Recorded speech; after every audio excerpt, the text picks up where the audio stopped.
हमारे अंदर कुछ बुरी आदतें होती हैं जो हमें कमजोर बना देती हैं और हमारे आत्मविश्वास को खत्म कर देती हैं और हम जान भी नहीं पाते कि वो आदतें कौन सी हैं। कई लोग कहते हैं कि वो जीवन में कुछ बड़ा करना चाहते थे लेकिन किस्मत या लक ने साथ नहीं दिया। इस वजह से आज वो इतने लाचार हैं। हम बता दें, हर बार आप किस्मत या लक को दोष नहीं दे सकते हैं। दरअसल हमारे अंदर ही कुछ बुरी आदतें होती हैं जो हमें अंदर से कमजोर बना देती हैं और हमारे आत्मविश्वास को खत्म कर देती हैं और हम जान भी नहीं पाते कि वो आदतें कौन सी हैं। तो चलिए हम आपको ऐसी खराब आदतों के बारे में बताएंगे जो आपको जीवन में आगे बढ़ने से रोकती हैं। हमेशा दूसरों से खुद की तुलना करना। अगर आप उन लोगों में से हैं जो हमेशा दूसरों से अपनी तुलना करता है तो फौरन इस आदत में बदलाव करना चाहिए। दूसरों से अपनी तुलना करने की बजाय आपको अपने लक्ष्य पर ध्यान देना चाहिए। दूसरों से आंख मिलाकर बात करने से डरना। अगर आप लोगों की आंख में आंख डालकर बता नहीं कर पाते हैं तो इसका मतलब है आप में आत्मविश्वास की कमी है। अगर आप बात करते समय लोगों की आंखों में देखना शुरू करते हैं तो इससे आपका मनोबल बढ़ेगा।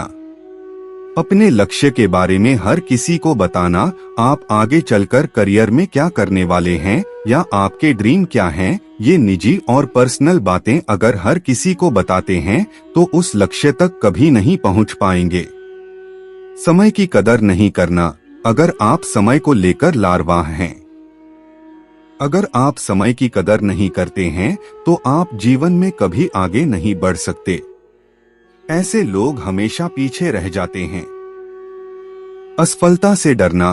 कई बार लोग असफलता के डर से रिस्क लेने से डरते हैं। अगर आप भी उनमें से एक हैं तो हम आपको बता दें, ऐसा करने से आप आगे तो नहीं बढ़ेंगे लेकिन अपना आत्मविश्वास जरूर खो बैठेंगे।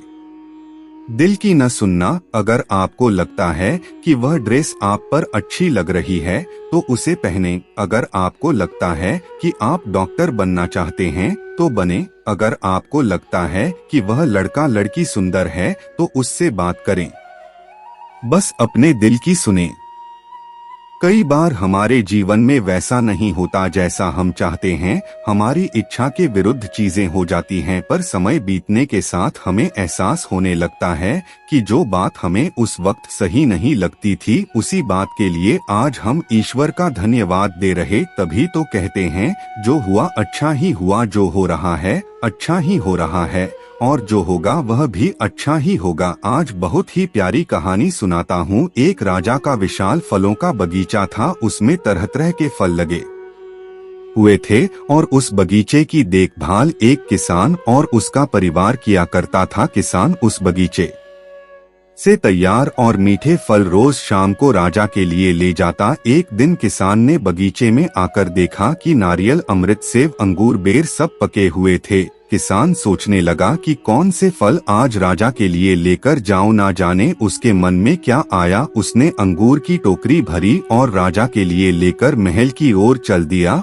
और रास्ते भर सोचता जा रहा था। केवल अंगूर लिए 2-4 सेब, नारियल, अमरूद ही डाल लेता। अलग अलग फल देखकर राजा कितना खुश हो जाता। सोचते सोचते वो महल के बाहर पहुंच गया। उसने अंगूर से भरा टोकरा राजा के सामने रख दिया। राजा किसी दूसरे ख्यालों में खोया हुआ था, शायद किसी बात से परेशान या नाराज था। अपने ही ख्यालों में गुम राजा टोकरी से एक अंगूर निकालकर खाता और एक खींच कर किसान के माथे पर निशाना लगाकर मारता। राजा द्वारा फेंका गया अंगूर जब किसान के माथे या शरीर पर लगता तो किसान कहता, ईश्वर बड़ा ही दयालु है। राजा फिर एक अंगूर किसान की तरफ फेंककर जोर से मारता और जब वह किसान को पड़ता तो किसान फिर कहता, ईश्वर बड़ा ही दयालु है। थोड़ी देर बाद राजा को अपनी गलती का एहसास हुआ। वह सोचने लगा, मैं किसान के साथ कितना बुरा बर्ताव कर रहा हूँ और प्रत्युत्तर क्या आ रहा है। राजा ने किसान से पूछा, मैं बार बार अंगूर फेंककर तुम पर मार रहा हूँ और तुम्हें लग भी रहे हैं,